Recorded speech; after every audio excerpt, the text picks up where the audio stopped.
If your headlights on your Hyundai seem to be bad or dim, do what I did and just go ahead and replace out the entire assembly.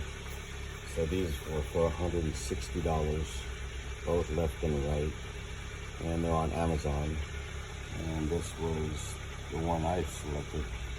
But of course, swapping out the whole thing after I'd done that, as well as having to swap out multiple light bulbs, my headlights now are pretty damn good. So it's working very well. But in order for you to change it out, you just have to take out a few of the grommets here on the side. Then you have to take out 5, I believe, on the front where the grill is to remove this piece. It drops the bumper.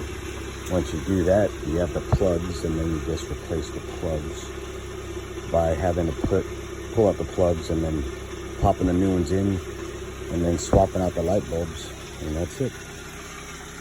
Pretty good for only $160 versus the frustration of not being able to see on the road.